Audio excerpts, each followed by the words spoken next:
Welcome back. In part one, we explored Hampton Court's vast and varied landscapes. Now it's time to meet the man who has been tending this garden for over 3 decades. Graham Dillamore has looked after some of the most famous royal gardens in the country. And here at Hampton Court, he's responsible for preserving the past whilst planting for the future.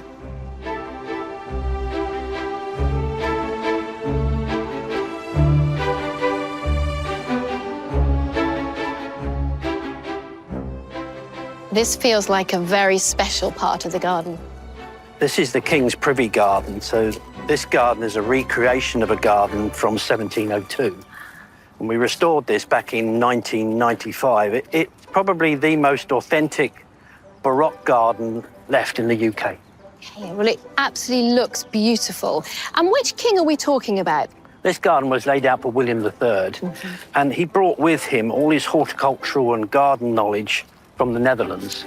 And what you see is an Anglo-Dutch, Anglo-French combination garden that draws upon all the lovely things from the Dutch floral industry and the French formality. Yes, of course, the Dutch loving their bulbs, the narcissus, the hyacinths. There's so many in here, the tulips as well. But as you said, those really strong shapes of your hollies and yew as well you've got in here? Yes, so strong topiary, such as the hollies and the yew, shrubs in the middle, they would all be clipped as well. So this garden is all about control over nature. Yeah. Now, privy garden means private garden, is that right? King's private garden, privy, yes. So it's in special space, looked out upon from his windows, from his king's apartments back in there. What a view. Yeah, what a view. And I couldn't help but notice as we turned the corner, some magnificent gates at the end, glistening in the sunshine. Tell me about those. William III wanted something quite dramatic to join the end of the garden with the river.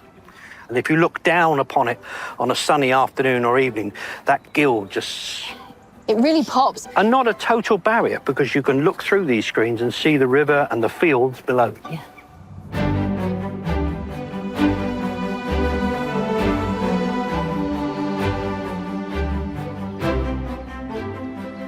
So this is another glorious, strong feature of the garden. Yeah, it's lovely, isn't it? Yeah, this is Queen Mary's Bower, a space where ladies could walk privately, but they would be in the shade, have intimate conversations, but at the same time, look out and see the garden. Yeah. And growing over it are these wonderful hornbeam sort of hedging plants that kind of reach right the way over the top. And when were these put in? So these were put in the construction or the reconstruction in the early 90s, 1995.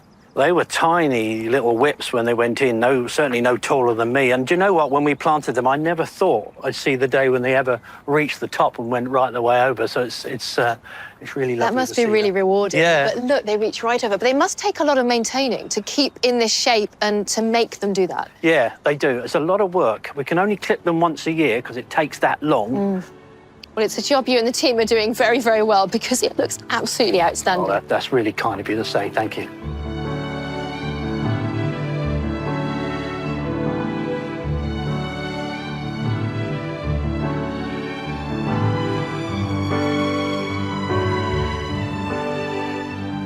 This looks like a really interesting collection of plants. So what's the story here? Yeah, this is just a fraction of the collection of Queen Mary's exotics, a group of plants that were collected at the end of the 1600s because William and Mary were avid gardeners and they loved plant collecting. And so they were gathering together all of these interesting plants to show off, I guess. Yeah, that's right. These aren't the originals, but if you come with me next door, we've got something very special to show you.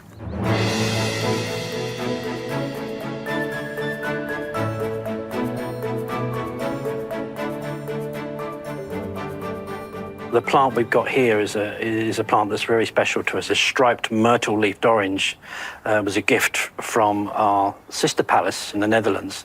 And it's an original piece of foliage grafted onto some stock. And that plant is the original grafted plant from one of the original orange trees that was in the Mary collection. Oh, my goodness. So you have got something that Mary would have seen, that she collected. Yeah, we're incredibly lucky and we're thankful to our partners in the Netherlands to letting us have this, but it's, I suppose, the prize of our collection.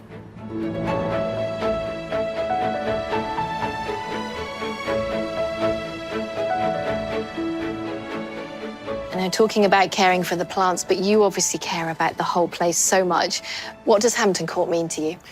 Well, at first it was just so daunting and overwhelming, and it was hard to fathom at times, but now it just feels a great honour to be part of its history.